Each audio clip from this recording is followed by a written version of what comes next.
of Glasgow and Cambridge, and it was at the latter that he received his PhD in 1968.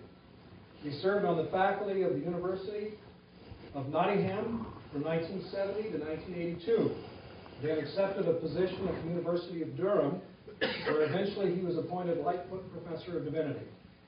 He retired at the end of this past September, and now looks forward to spending more time than ever in research, writing, and family. Let me mention his books. I've selected the cream of the crop, the top 20. In 1970, Professor Dunn published Baptism in the Holy Spirit. In 1975, he published Jesus and the Spirit, a study of religious and charismatic experience. Jesus and the First Christians, as reflected in the New Testament. The revised edition came out in 1997. In 1977, he published Unity and Diversity in the New Testament, an inquiry into the character of earliest Christianity. In 1980, he published his classic Christology in the Making, a New Testament inquiry into the origins of the doctrine of the Incarnation. This is one of the books on the table. In 1985, he published The Evidence for Jesus. In 1987, he published with James Mackey, New Testament Theology in Dialogue, Christology and Ministry. In 1988, he published his 2-volume magisterial commentary on Romans in the Word Biblical Commentary series. In 1988, The Living Word.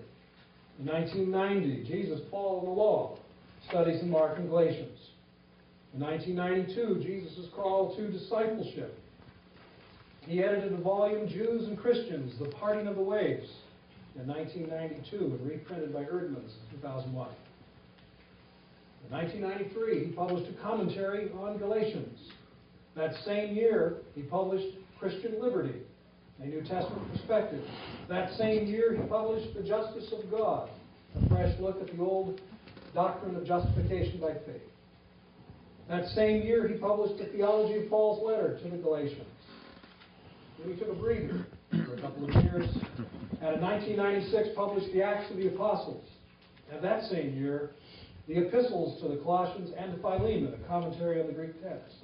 He edited a volume later that year, Paul and the Mosaic Law, and that volume is out on the table. And then one of these big door stoppers, 800-plus pages, in 1998, The Theology of Paul the Apostle. But not satisfied with that size, in 2003, he published a 1,000-plus page door stopper. In fact, it works well in propping up my window, I've noticed in my lawn. Entitled Jesus Remembered. This book also is on the table in the foyer. Besides these numerous books, and I did not mention all of them, Professor Dunn has published hundreds of journal articles, book reviews, chapters in other books, and articles in various Bible and theology dictionaries and encyclopedias. Professor Dunn is a member of the Society of New Testament Studies, and he's a member of the Society of Biblical Literature, as well as other professional and scholarly organizations. He is past president of the Society of New Testament Studies. Professor Dunn has lectured in many universities and divinity colleges throughout Britain, Europe, North America, and other parts of the world. He has delivered several named and distinguished lectures, such as the Henton Davies Lecture at Oxford University and the Ethel Wood Lecture at London University. And now Professor Dunn may claim the Hayward Lecture at Acadia. His lecture topic this year is Remembering Jesus. These lectures will constitute the second volume in the new series, Acadia Studies in Bible and Theology, published by Baker Academic. Acadia Divinity College is honored to include these lectures in this new series. Tonight's lecture is titled The First Faith. Please welcome Professor James Dunn.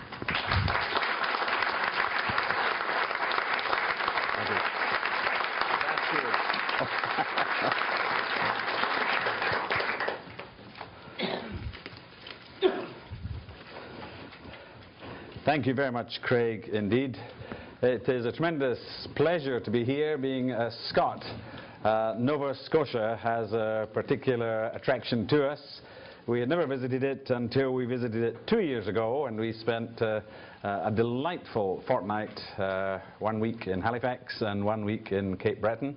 and we really enjoyed that. And the opportunity to come back so soon was one we could not pass up, particularly as the invitation came from Craig, our old friend. We hadn't managed to visit him when he was over on the West Coast, so this opportunity to visit him so soon in the East Coast was too good to pass up. So we're glad to be here and to experience a bit of Nova Scotia that we didn't manage to experience when we were here 2 years ago. I should perhaps just fill out a little of the introduction, because in the kind of mixed audience which you are, you might like to know how mixed I am, how mongrel my background is. As Craig mentioned, brought up in Scotland, trained for Presbyterian Church of Scotland ministry, went to England and went to the local church, which happened to be Methodist, and though we became Methodist, we're a bit like the Queen, you know. When we cross the border, we become something different. When she crosses the border, she goes from being an Anglican to being a Presbyterian. So we're, because of my early interests, I used to introduce myself as a Presbyterian Methodist with Baptist leanings and Pentecostal interests. And that really showed what a confused mess I was. And then somebody added to it by referring to me some time ago, I think I should say, in the Church Times, which is the Church of England main newspaper, as a promising young Anglican theologian. A friend said, well, at least they got the indefinite article right.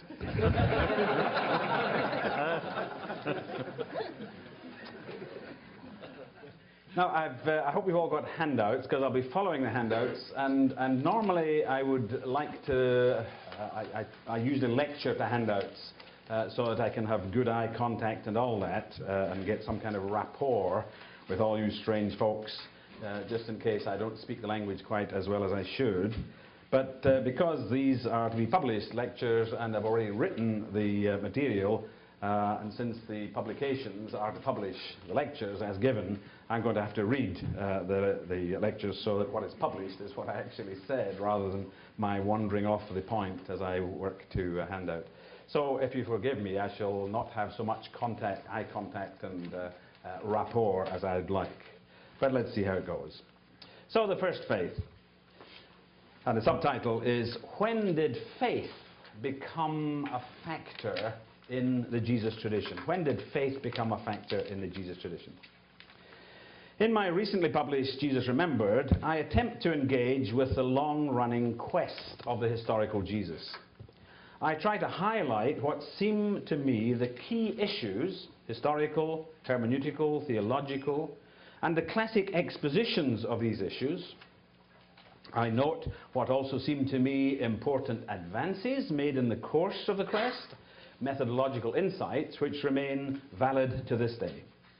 But above all, I hope that my own contribution will itself constitute some advance in the quest, at 3 points in particular. Elaboration of these 3 points will be the purpose and content of the 3 lectures which follow. In each case, it is my contention that the earlier quests have failed because they started from the wrong place, from the wrong assumptions, and viewed the relevant data from the wrong perspective. In each case, they forgot what should have been more obvious than it evidently was, and so lost the way almost from the beginning. First of all, they forgot the impact made by Jesus. The disciple-making, faith-creating impact of Jesus should be a fundamental given and an indispensable starting point for any quest for the Jesus from whom Christianity originated.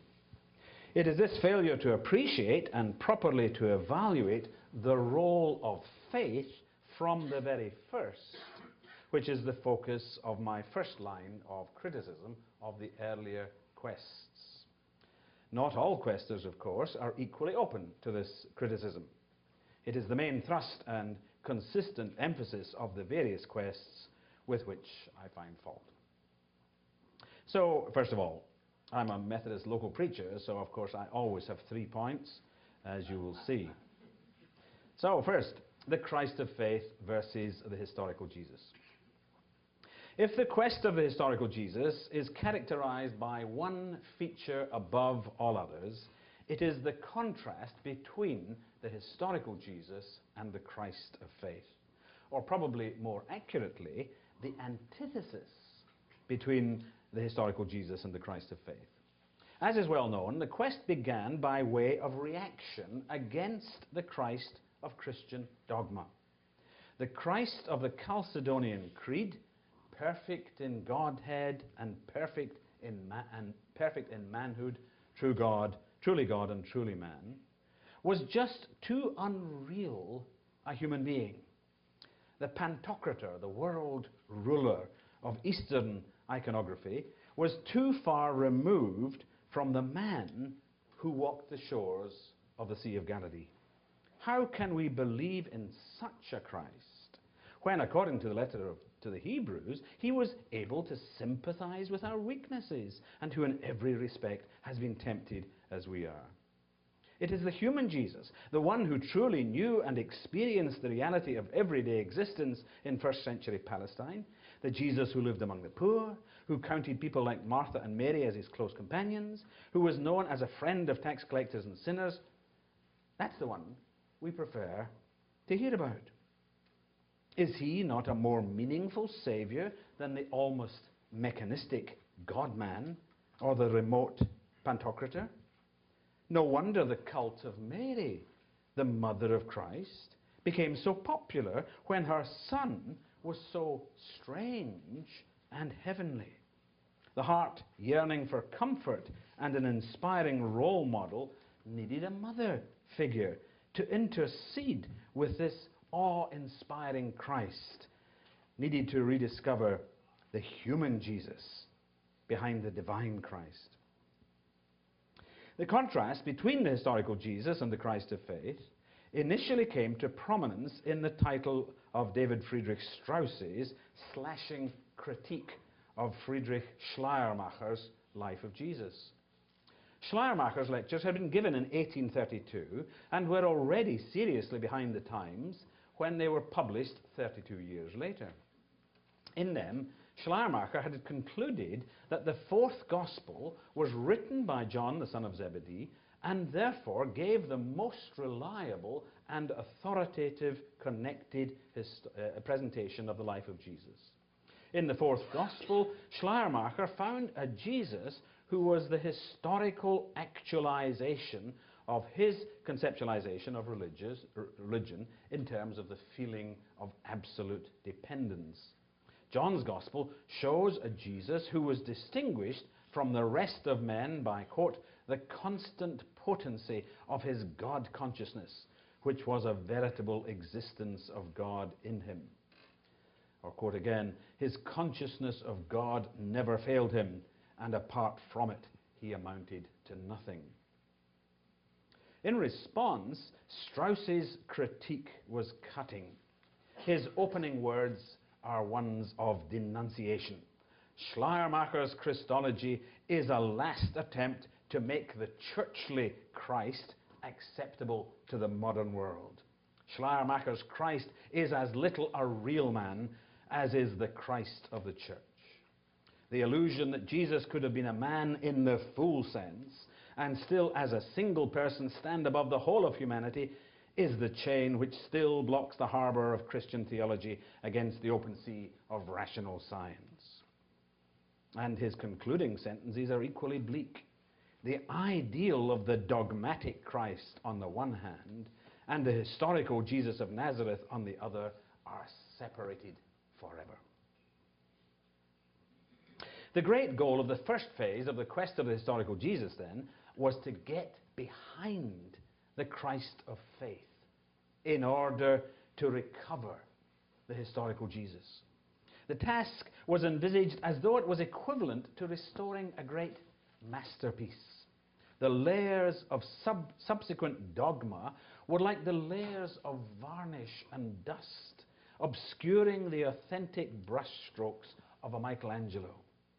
Only by stripping the layers of dogma away could the original, authentic genius of Jesus himself be uncovered. So the war cry arose, back from the religion about Jesus to the religion of Jesus. Back from the gospel about Jesus to the gospel of Jesus himself. The task was to liberate the real Jesus, the historical Jesus, from the chains and obscurations of later faith. Not altogether surprisingly, given such a goal, two of the most famous products of the liberal quest of Jesus uncovered a Jesus who was indeed a far cry from the Christ of dogma. In Ernest Renan's romantic reconstruction, we find a Jesus who promoted, quote, a pure worship, a religion without priests and external observances, resting entirely on the feelings of the heart, on the imitation of God, on the direct relation of the conscience with the Heavenly Father. And in Adolf Harnack's even more influential version, we find a historical Jesus whose gospel centered on the fatherhood of God, the infinite value of the human soul, and the importance of love. For Harnack, true faith in Jesus is not a matter of creedal orthodoxy, but of doing as he did. By this time, it was already clear that to recover the historical Jesus was not simply a matter of stripping away the faith of creeds and later dogma. It was already the faith of the first Christians which had to be stripped away. For Harnack, it was Paul who had begun the process of transforming the simple Jewish moralizing message of Jesus into the Hellenizing religion of sacrificial cult. Jesus' gospel, focusing on the kingdom of God, was transformed by Paul into the gospel focused on Jesus himself. By that time, the end of the 19th century, Strauss's conclusion that in the fourth gospel, the Jesus of history had already been lost behind the Christ of faith had become the standard consensus. And William Breder simply completed the circle by insisting that the synoptic gospels too, not least the earliest of them, the Gospel of Mark, were also products of faith. The messianic secret of Mark, which holds the gospel together, had been contrived in the process of composing Mark's life of Jesus.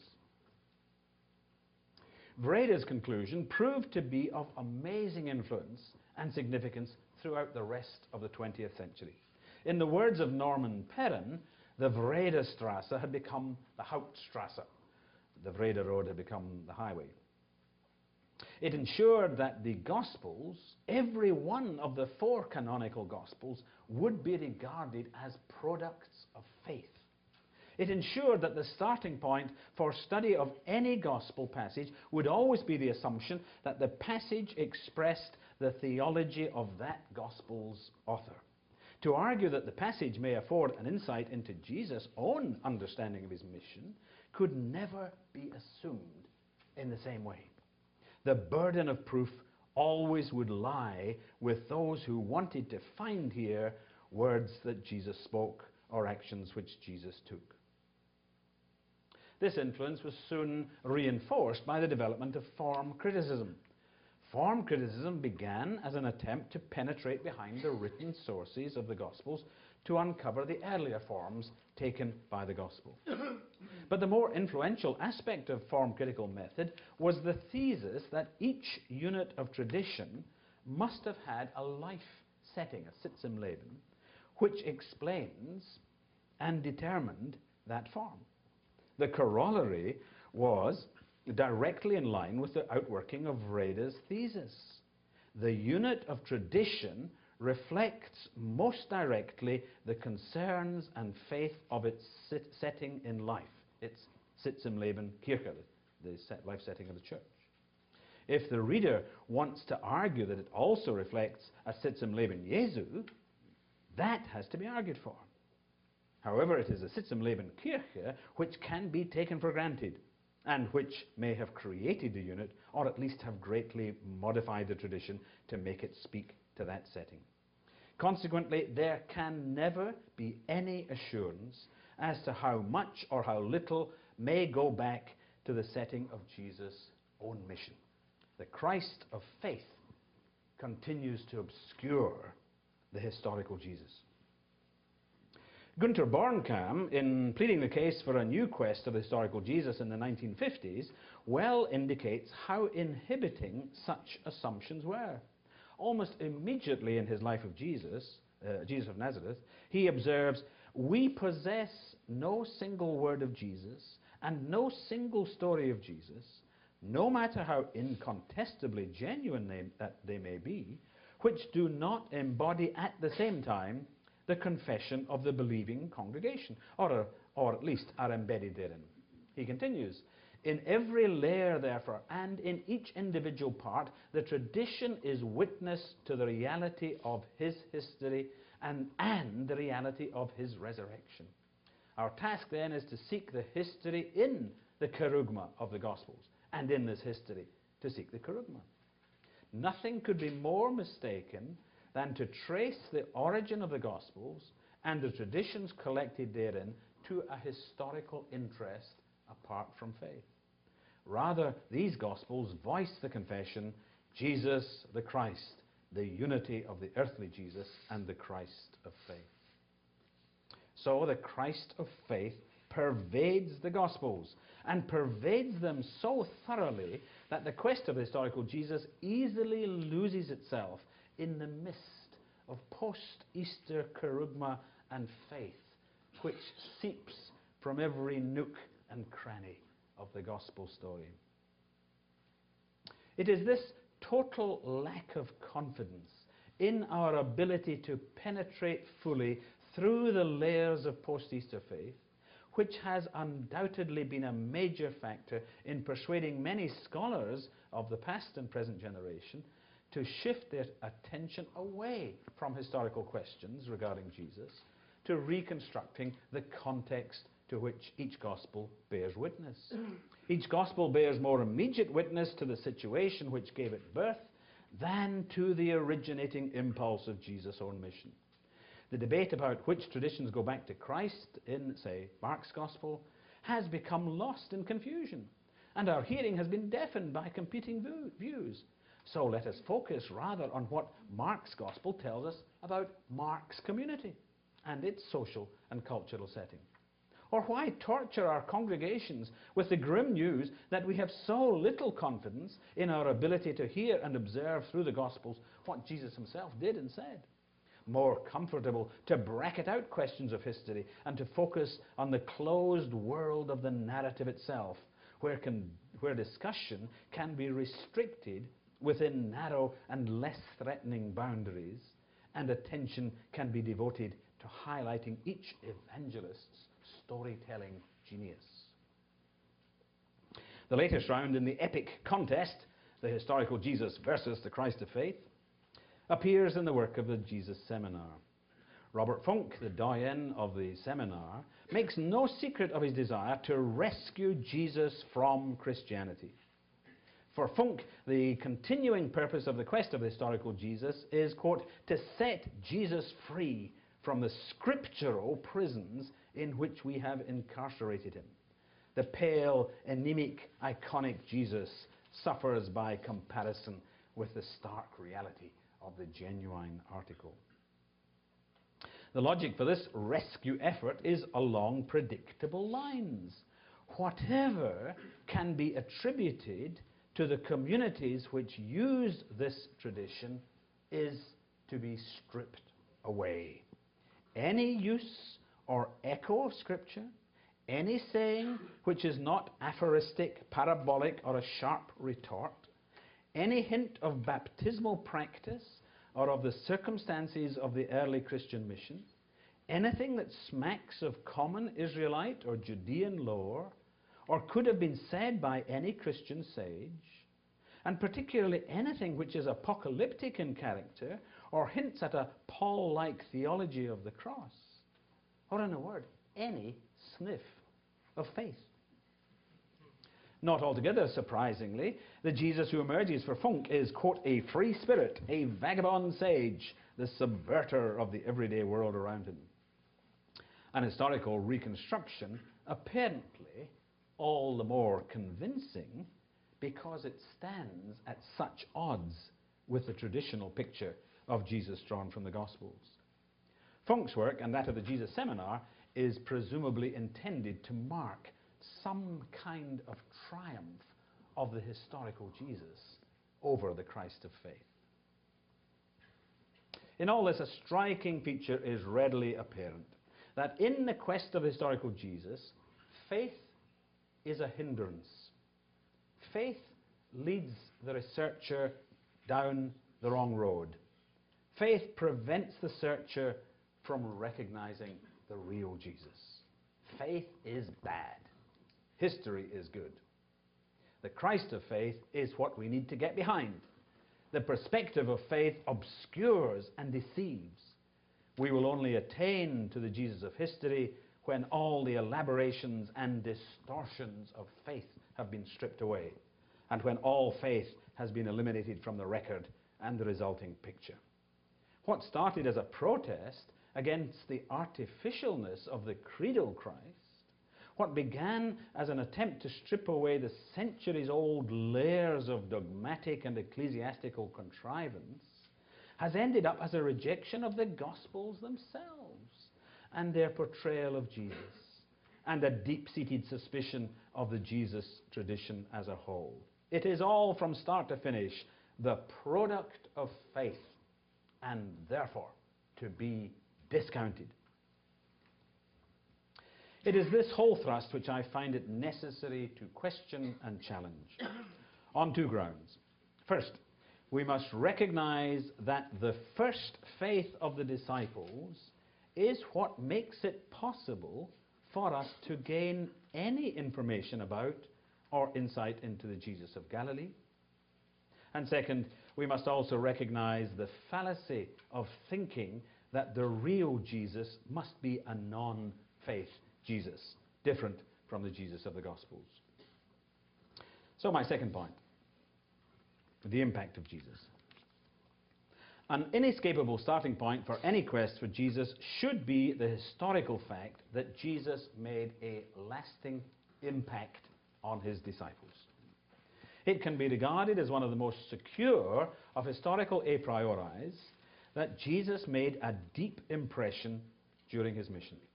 No one with any sense of history can dispute that Jesus existed and that he was active in some sort of mission in Galilee, probably in the late 20s or early 30s of the first century, prior to his execution in Jerusalem under Pontius Pilate. We know this because he left his mark on history. The historical fact of Christianity is impossible to explain without the historical fact of Jesus of Nazareth and of the impression he left. What he said and did evidently got home to many people, and it is the impact that he made on them which has resonated down through history.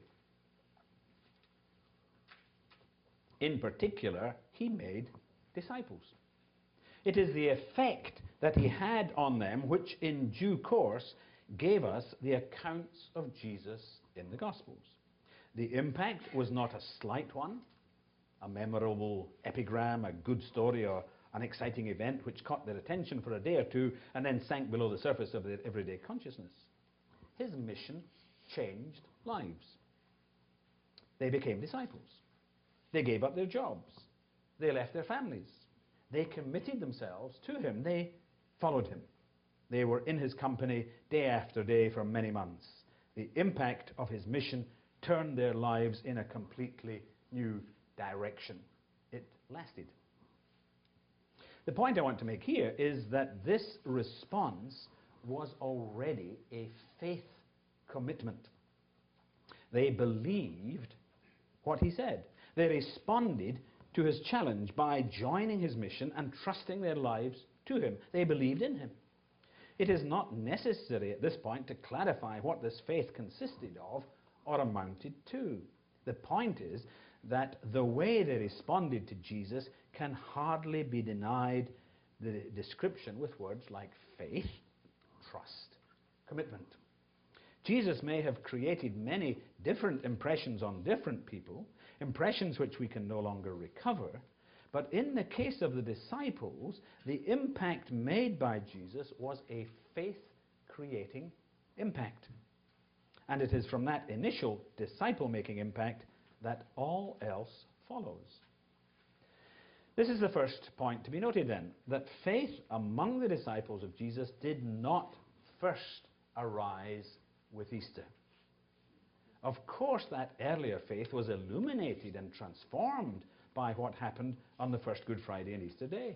Of course, as Bornkamm observed, it is Easter faith which provides the context for all the traditions about Jesus in their present gospel locations. The Gospels are clearly intended to preach the gospel. Surprise, surprise. Each of them clearly is designed to build up to the climax of the death and resurrection of Jesus. But the disciples of Jesus did not first become disciples at the cross or on Easter day. They were already believers in Jesus prior to that.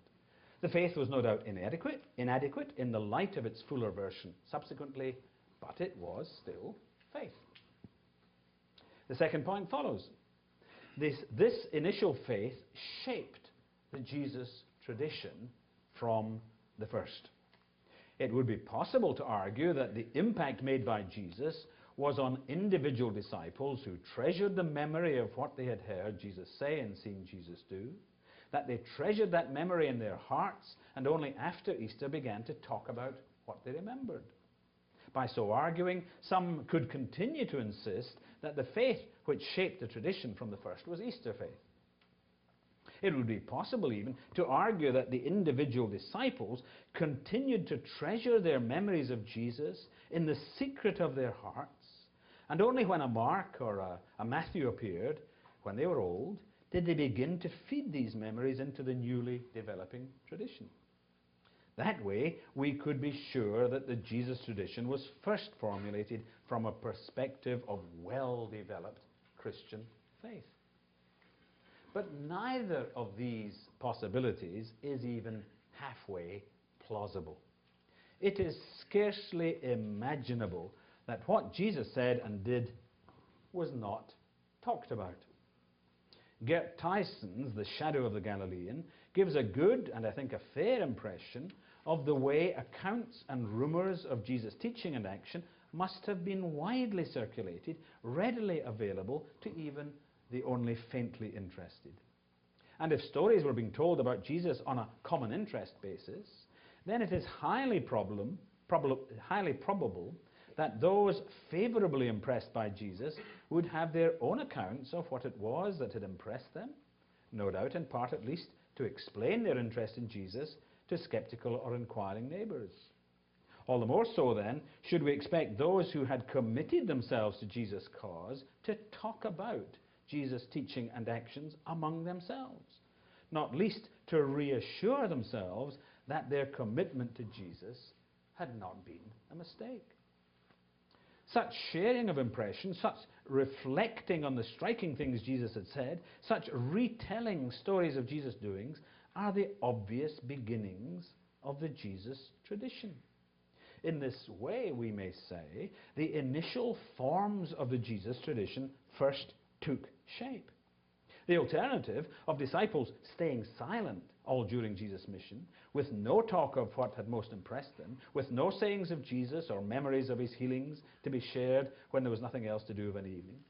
The alternative of such hidden memories being suddenly jerked into verbal utterance by the event of Easter is simply too incredible even to be considered. Rather, it is a priori compelling to deduce that the Jesus tradition began as a matter of verbal formulation as the disciples talked together about the impact Jesus had made severally upon them. Another way of expressing the same point is that such repetition of Jesus' teaching, such formulation of stories about what Jesus did, about his encounters with others, was itself an expression of the commitment they were already making to the cause of Jesus. I need to put the point quite bluntly. The earliest forms of the Jesus tradition were the inevitable expression of their faith in Jesus, the converse of their commitment to become part of his disciple band. I repeat, the first forms of the Jesus tradition were indeed expressions of faith, of disciple faith, but not yet of Easter faith, not yet expressive of the gospel as it came to be expounded by Paul and the other first apostles, but born of, imbued with, expressive of faith nonetheless. Fortunately, this a priori deduction can be substantiated from the data of the Jesus tradition itself. In a very important but unduly neglected article, Heinz Schurman demonstrated by following form-critical principles that the beginnings of the sayings tradition in the Gospels must lie in the pre-Easter circle of disciples, and thus, as he added, with Jesus himself. The claim can be easily documented. Consider only the Sermon on the Mount, Matthew 5 to 7, or the parallel material in the Lucan Sermon on the Plain, Luke 6. The Beatitudes, the call to love the enemy and not retaliate, the demand to give to those who beg from you, the warning against judging others, about the speck in someone else's eye and the log in one's own, the tree known by its fruits, the parable of the wise man and the foolish man. Which of these has been created and determined by the gospel of Good Friday and Easter? Which evangelist in the Pauline mold would have been content to indicate that future prosperity depended on hearing and doing Jesus' words without any reference whatsoever to cross and resurrection? Much the more likely explanation is that such tradition was already treasured and formulated by the disciples before Easter. The form given to the tradition had become already firm and established, so that it was simply part of the pre-Easter Jesus tradition which the post-Easter churches took on board and continued to use.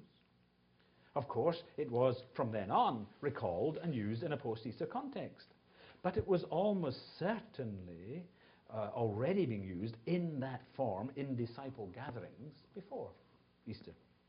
The faith which it expresses and which gave such tradition birth as tradition was the faith evoked by Jesus during his pre-Easter mission. Disciple faith, not yet Easter faith, not yet Christian faith, but faith in Jesus nonetheless.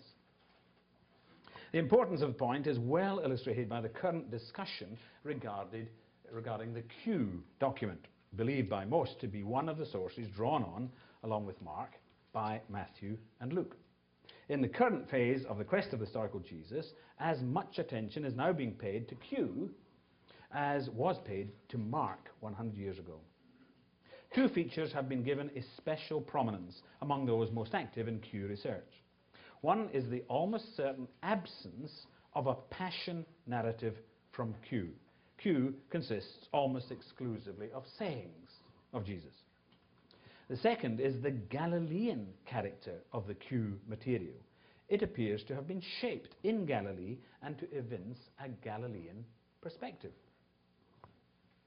Added to this is the now fairly standard assumption that a gospel reflects more clearly than anything else the community within which it originated or for which it was written. Hence we have talked of a Q community. In many discussions, this quickly becomes the assumption that Q somehow defines this community.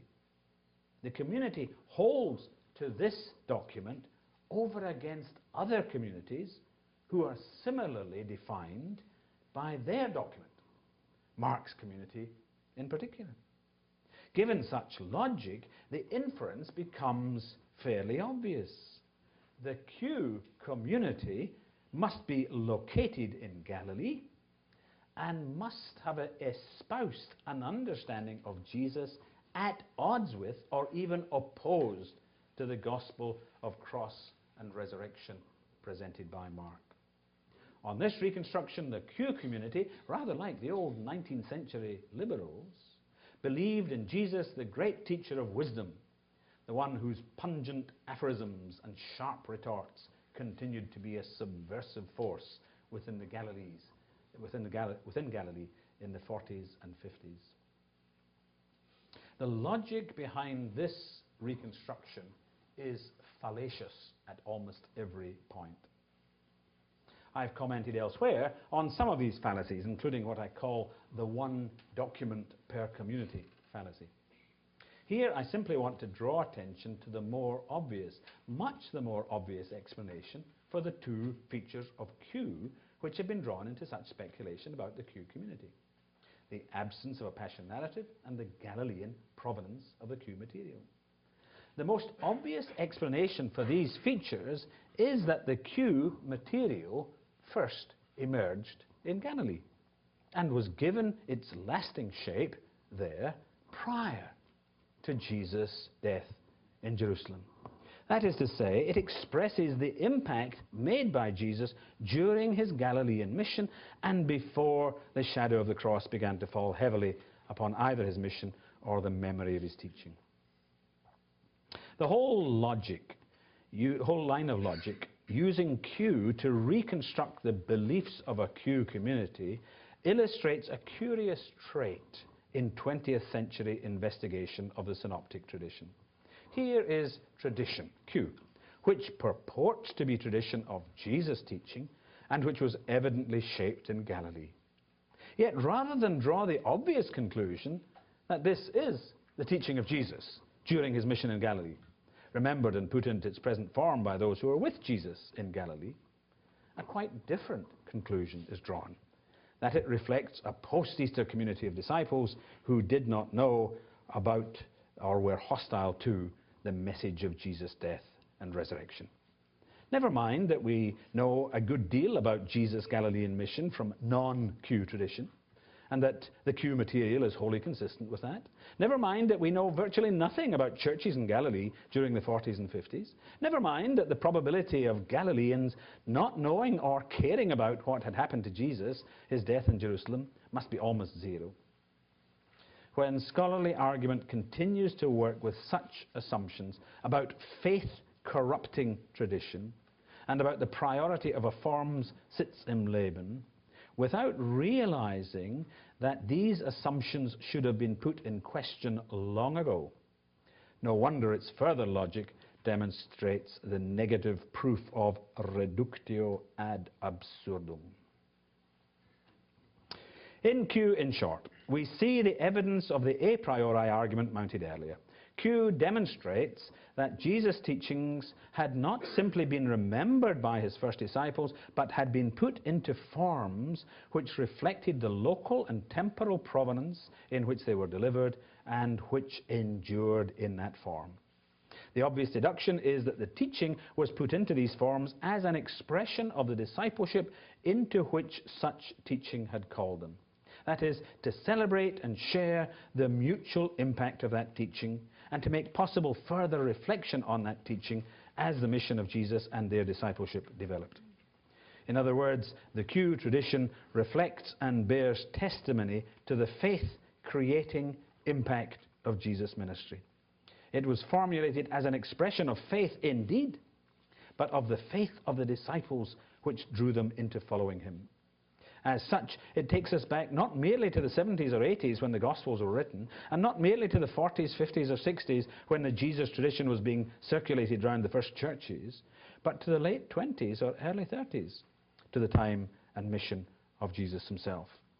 As such, it enables us to hear much more clearly than has regularly been assumed by Jesus researchers, to hear Jesus himself as he was heard by these first disciples.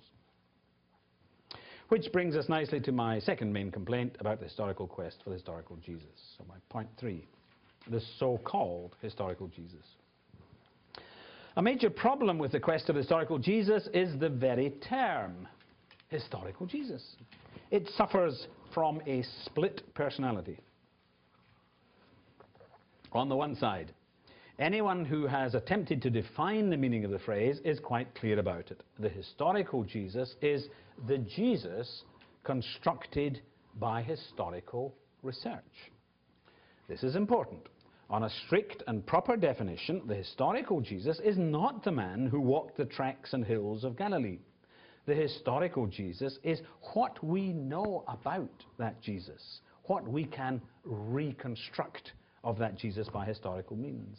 As Lee Keck put it, the historical Jesus is the historian's Jesus, not a Kantian Ding an sich, thing in itself. Despite that, however, on the other side, is the fact that the historical Jesus began life, as we may say, by being set in antithesis to the Christ of faith. The motivation behind the emergence of the phrase was a concern to cut through the thickets of dogma to discover the real Jesus behind them. Such motivation is not going to be satisfied if it is met instead with the thickets of historical uncertainty. What benefit is it to exchange the dogmatician's Jesus for the historian's Jesus? In other words, the phrase itself, whatever the niceties and qualifications of historical method, will not be satisfied to be anything less than a reference to the flesh and blood man, Jesus of Nazareth. And so we find, even among those who protest that they wish to stick with the first meaning, the Jesus reconstructed by historical research, that the historical Jesus is again and again being used for the man behind the Gospels, the real Jesus, the actual Jesus. However, such confusion only masked the real problem. The fallacy which subverted the quest of the historical Jesus from the first. This was the assumption that the historical Jesus must be different from the faith-inspiring Jesus. Characteristic of the quest is that it has been searching for a historical Jesus, not simply behind, but different from the Christ of faith. And different not simply from the Christ of faith, but in the end also different from the Jesus of the Gospels. Of course he must be different.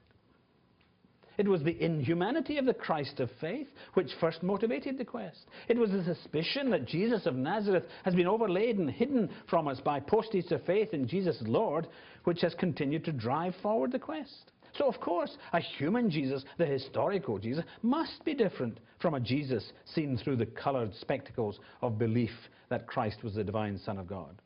Let us, by all means, get back to the human Jesus, the historical Jesus. But the point already made undermines that whole project.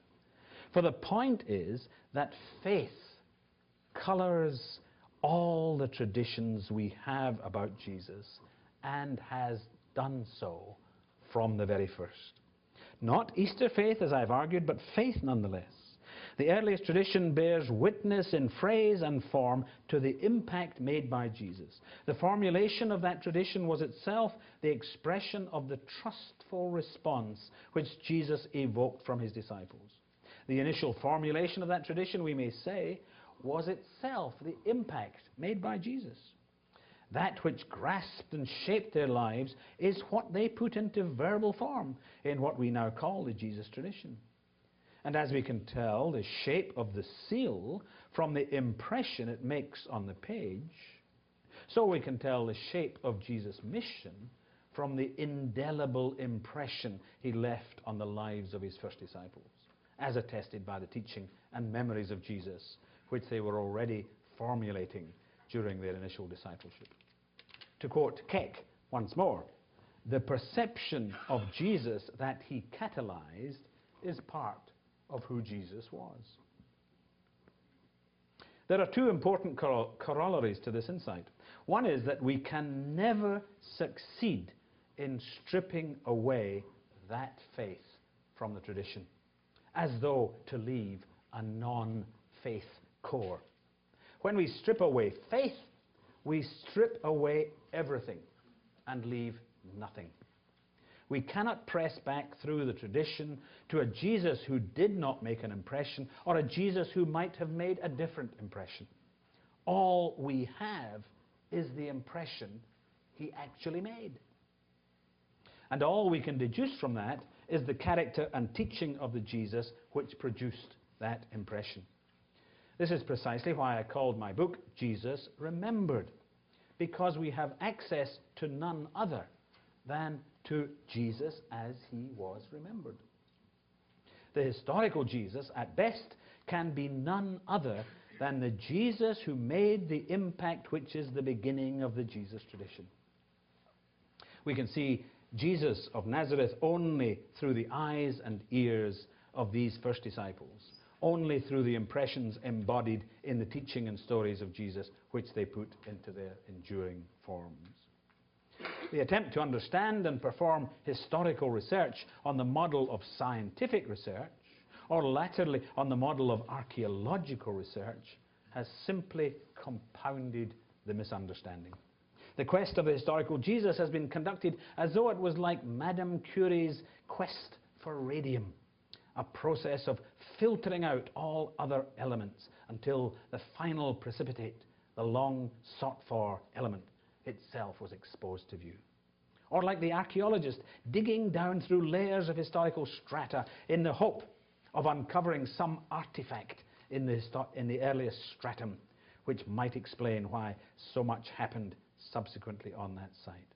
As though the historical Jesus was a hidden element, an archaeological artifact, a something, a ding and zich, which could be brought to sight and viewed wholly afresh, wholly independently of anything said about him then or thereafter. But that was never more than fanciful. The only Jesus available to us, I repeat, is Jesus as he was seen and heard by those who first formulated the traditions we have. The Jesus of faith. Jesus seen through the eyes and heard through the ears of the faith that he evoked by what he said and did. The other corollary is that we really do not have any other sources which provide an alternative view of Jesus, or which command the same respect as the Synoptic Gospels in providing testimony of the initial impact made by Jesus. We do not have an independent record of Caiaphas' view of Jesus, or of Pilate's judgment regarding Jesus. That is, no sources which attest a non-faith or a hostile response to Jesus. Would that we had. It would at least have enabled some triangulation between quite different references, different reference points. And other allusions to Jesus in non-disciple sources are too elusive to help much. It is true that several scholars, mainly associated with the Jesus Seminar, but others also, want to argue that some of the later Gospels, notably the Gospel of Thomas, provide evidence of a different faith response to Jesus. But while Thomas does indeed contain versions of Jesus' teaching, some of which are early in formulation, it is the synoptic tradition which provides the yardstick by which such judgments, early or late, can be made. And the modest enrichment of our knowledge of early tradition which Thomas offers, in the event, attests the same sort of impact made by Jesus as we find in particular in the Q tradition. Whereas the distinctive Thomas material, in almost every case, probably attests the influence of later faith, Gnostic faith. In that respect, we may say the Gospel of Thomas is a bit like the Gospel of John. They both attest the influence of later faith. In the one case, Gnostic faith, in the other, Christian faith. That is, both exemplify in their different ways the Christ of faith in protest against which the quest of the historical Jesus was first undertaken. Once again, then, we are confronted with the, to some, uncomfortable fact that the only Jesus we can hope to find in any quest is the Jesus of the Gospels. That is, the Jesus who made the impact which was the first phase of the Jesus tradition, but which also gave so much of the Jesus tradition the lasting form still preserved for us in the Synoptic Gospels. And is not this the Jesus we want to recover? The Jesus who made the impact thus embodied in the Gospels? The Jesus we are seeking is not some Jesus who might or might not have been significant, or who might or might not be more meaningful to 19th century liberalism, or to 20th century modernism, or to 21st century postmodernism. That Jesus is a will-o'-the-wisp, which draws questers unwittingly into the swampy ground of arguments of infinite regression. In contrast, the Jesus we want to find is the Jesus who was significant. The Jesus who made the impact he did make. The Jesus who was the fountainhead from which Christianity flowed. The Jesus who transformed fishermen and toll collectors into disciples and apostles. My point is simply that by recognizing the impact that Jesus made, as attested by the Jesus tradition, we can still hope to experience something of that impact today. Those of you familiar with the history of the quest will be well aware that I'm mounting an argument similar to that pressed home more than 100 years ago by Martin Kaylor in his well-known essay, The So-Called Historical Jesus and the Historic Biblical Christ. Kaylor's point was that we have no sources capable of sustaining a biography of Jesus. The Gospels are inadequate as sources for a complete life of Jesus. Consequently, biographers of Jesus can achieve their goal only by drawing upon what Kaylor called a fifth gospel, meaning the historian's own ideals. They fill up the gaps in the gospel record read as history by reading into the accounts elements of their own faith and priorities, hence the so-called historical Jesus. The many and varied Jesuses of the 19th century quest were the result of the many and varied ideals and principles drawn upon to fill out the scant and uncertain historical data of the Gospels themselves, hardly deserving the title historical in the proper sense.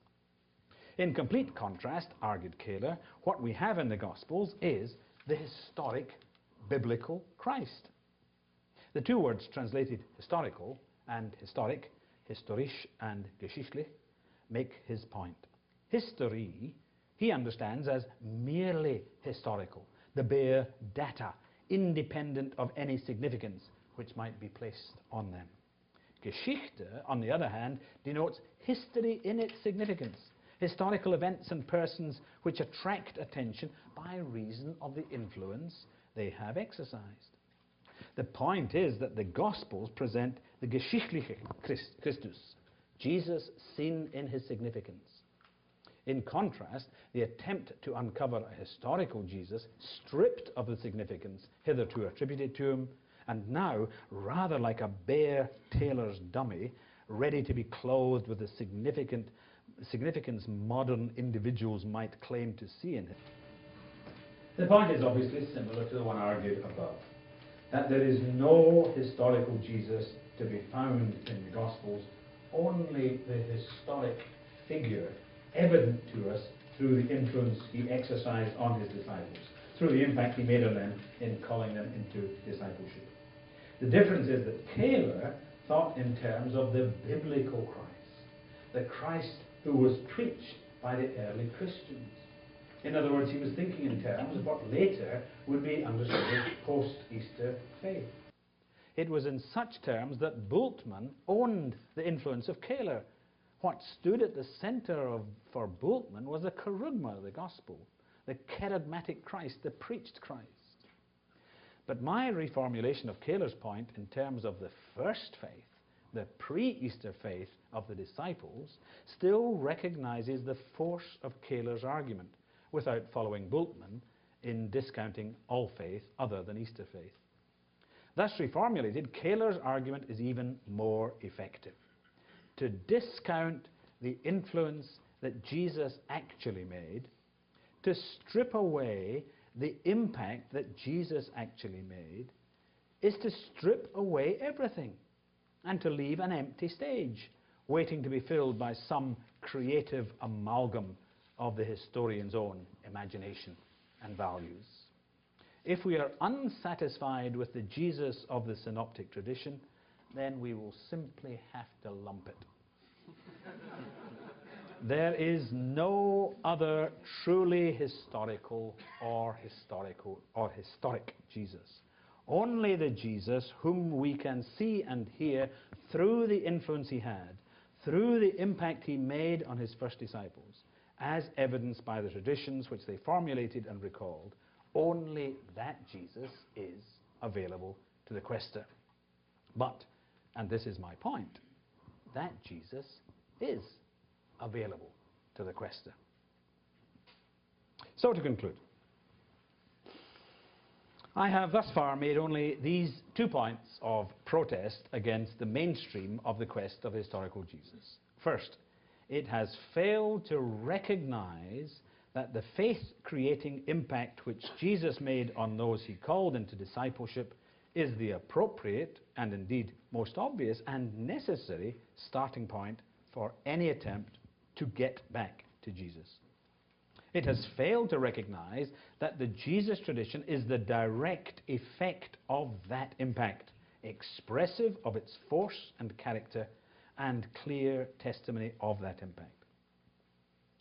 And second, the quest has been too long captivated by the will-o'-the-wisp of a historical Jesus, an objective, artifactual figure buried in the Gospels, waiting to be exhumed and brandished aloft as different from the Jesus of the Gospels, not fully realizing that the less the reconstructed Jesus owes to the synoptic picture of Jesus, the more it must be expressive of the agendas of the individual questers. These are the only 2 points I want to make here and now. There is more to be said, and my criticisms of the earlier phases of the quest are incomplete, but the fuller critique requires a further 2 lectures. So, come back again.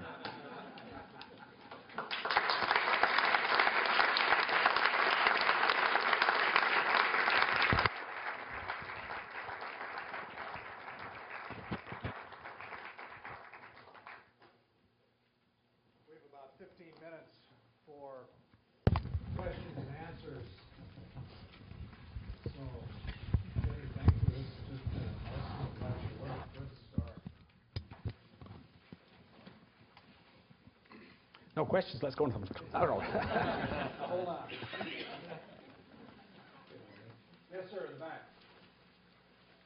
I've often been fascinated with the expressions in Aramaic in the Synoptics.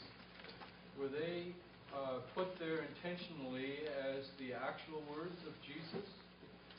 Yes, I think you can argue that very strongly.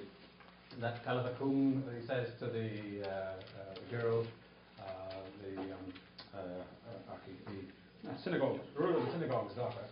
Yes, I think that it's remembered as things he said. It's the most obvious explanation for it. Other explanations have been offered, but they're not at all so obvious, so straightforward. So yes, I think is the answer to that. So that question. is getting back to the historical Jesus. Yes, I think these are words, my understanding would be these are words which were heard and made an impact on those who heard.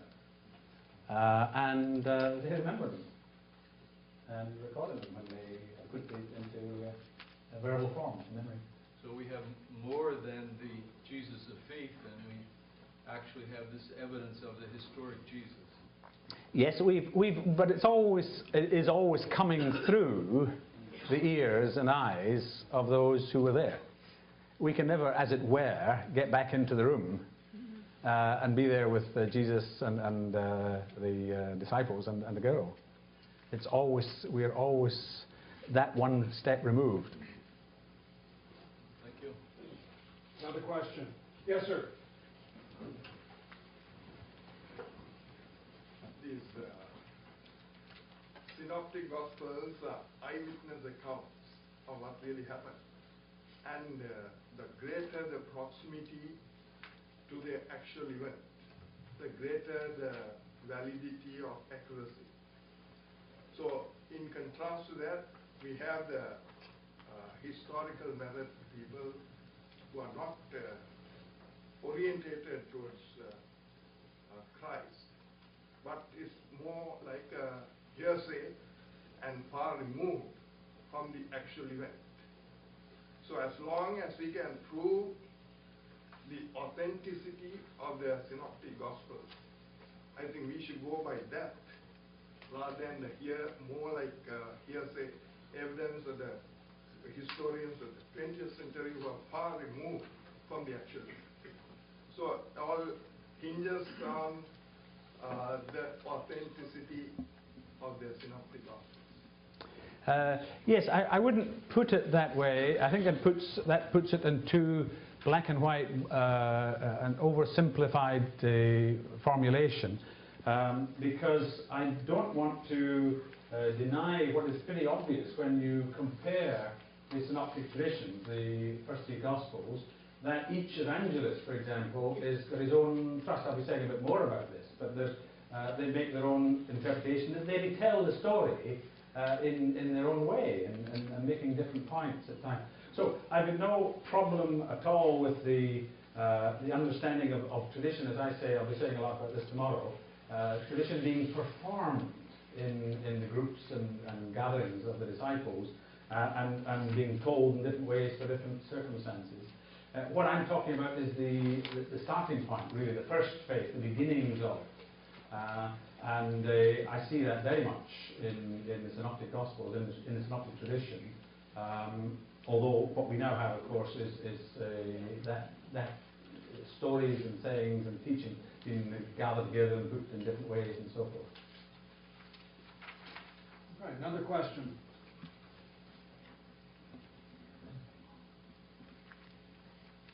Yes, sir. I'm curious, Doctor, especially after studying economics, and I've studied economics myself before.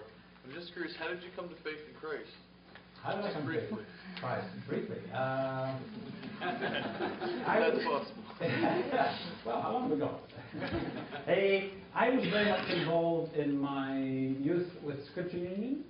I don't know if that organisation is known to you over here, which was very much in Scotland, in schools, the groups meeting in schools and running camps and so on. The school I went to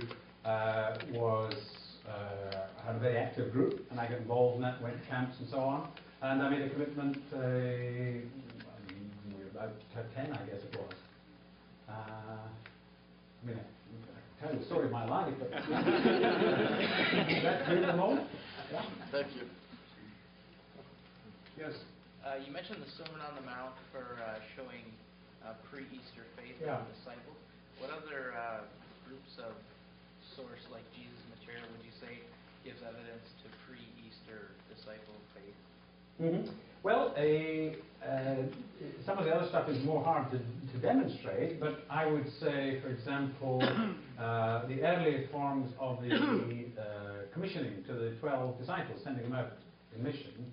Now that looks as though it's been much used and reworked and used again and again, and of course it's used as mission commissioning in the churches and the Gentile mission and so on. So it's been reshaped quite a lot. But again, the origin, I would say, is pretty obviously pre-Easter.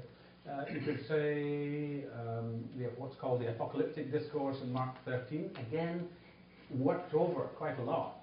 But again, the origins of it go back to Jesus. If you want, you could put it in non-theological terms, forebodings about the future and what's going to happen to the temple and so on. Or again, Mark has a collection of parables. These have been collected, of course. He didn't stand up and probably say them one after another. But the forms of them that they come in are often show no indication of any Good Friday or Easter influence. So I take you through quite a heap of material on that point.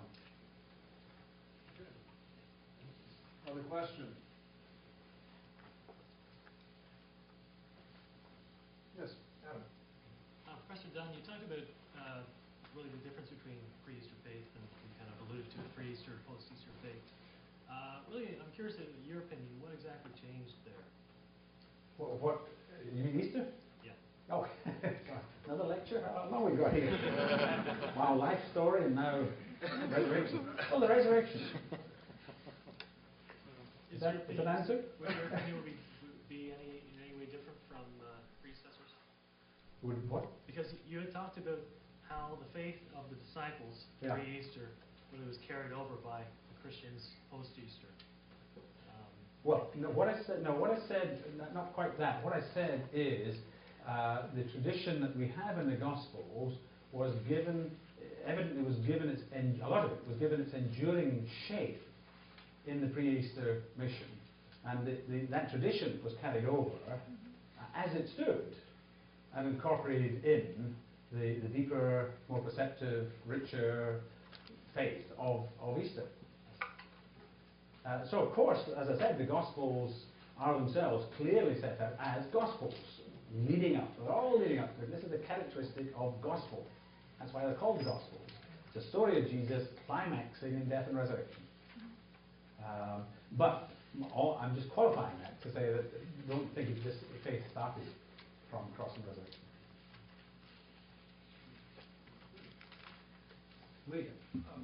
To what extent did the Easter, the resurrection of Jesus, impact the way that the other traditions, pre-Easter traditions, as you referred to, affect them and how they're conveyed? Surely everything in the New Testament is post-Easter. But how did that impact any of that earlier material that you were talking about? Well, part of my point is to say you cannot see any evident impact on it in the detail of it. You can at some point. In John's Gospel, for example, remember the cleansing of the temple, and he talks about destroy the temple and so on, and John adds the explanation. He's talking about his body. It wasn't the temple he was talking about being destroyed and rising again, it was his body. So the earlier tradition is given fresh illumination, fresh understanding, a fresh context, and a richer faith. But my whole point is that so much of it, in its form, has not been affected. Its context, yes, but the actual form is evidence of the pre-Easter faith, the impact of Christ. Yes, Jonathan. Professor Dunn, let me take that one step perhaps further along. You talked about how the pre-Easter forms and stories have been changed. In the lecture, you distinguished between the disciples prior to Easter having a disciples' faith but not yet Christian faith, or language to that effect. Yeah. Could you talk about the difference between those two, or the contrast between the pre-Easter faith that was disciples' faith and the post-Easter faith that is Christian faith? Yes. Well, the point I'm really making is that, and it's the same point I was making when I was talking about the gospel, that Christian faith is faith in Jesus as crucified and risen. It's Christian faith is not simply that Jesus was a great teacher, healer, wise man, and all that kind of thing. It is the gospel. It is gospel faith, if you like. And all I'm saying is that, well, just to repeat my point, if you say that the only faith evident in the gospel material is Easter, is Christian faith, then you're confessing the inability to get into that earlier situation before cross and resurrection. Whereas I think the character of the material, again and again, is evidently to be explained as the impact made by Jesus already during his mission. It's what I call disciple faith. And that endures. It's not that it's then all transformed and they add in and say, gosh, we can't say that it all depends on how you respond to Jesus' teaching. It depends how you respond to the cross and the resurrection. So we'll score that parable, you know, the wise man, the foolish man, it's no longer gospel. Throw it out. They don't do that. Yes, ma'am. Would putting the emphasis more or highlighting more the pre-Easter faith help us to sense more that Christianity is ministry of the underprivileged, whether it's underprivileged economically or spiritually, whereas to purely concentrate on the after Easter faith, we're concentrating sometimes inadvertently on Jesus rather than who he wants us to minister to. That's a nice point, worth reflecting on. The danger, if I may rephrase your point, The danger is, if we're talking only Christian faith, gospel faith, it's all in very spiritual terms of sins forgiven and hope of resurrection, that kind of thing. Whereas when you look at Jesus and try to feel again the impact of Jesus before Good Friday and Easter, then you cannot help but be confronted with somebody who comes to bring good news to the poor. And all that, and eats with tax collectors and sinners, etc. Yes, I think part of the spin-off of what I'm saying could well be to say, look guys, even though this tradition is now set within a gospel context, that means also that the gospel includes the whole thing, the pre-Easter preaching, Jesus preaching to the poor and so on. Yeah, I'll go with that. Yes, go ahead. Thank you very much for a very stimulating lecture. I enjoyed it very much. I want to play the devil's advocate for just a moment. Okay. I can hear Dr. Funk coming back and saying to you, really all you are doing is filling in your fifth gospel. How would you respond to that? Because, well, I would... No, I'm trying, this is a chess match. I'm just, what if I say, how's he going to come back at me? I think I just repeat the point that the gospel material, as we have it in the synoptics, is itself evidence of the impact made by Jesus. Now, you have to come back on Wednesday, because I'll be developing the point, what we can say about Jesus more along these lines. Whereas the point I'm making in critique of Funk and the seminar is that they're pulling all this stuff off that in what I would say an arbitrary way. Whereas I want to say, no, look, where there's no, apart from evidence of Easter and Good Friday faith, then there's no reason why we shouldn't say this is the impact he made. I'll be saying, when am I saying this? Yeah, on the third session I'll be saying, why, for example, should we object to the idea that Jesus had preaching an apocalyptic character? Just because we don't like apocalyptic, hey, that's not a reason to throw that out. Now, I think the Jesus seminar has a great thing against apocalyptic. They just don't like a Jesus who's a kind of crazy guy who thinks the world's going to end tomorrow kind of thing. And so, oh, he can't be like that. So rip all that stuff out. I mean, that's a very crude response. But we need to bat it back and forward a bit. Yes. Yeah. Okay, thank you. Well, thank you for your questions. We're going to break now for our reception, but let's end this session right now with a round of applause. Thank you.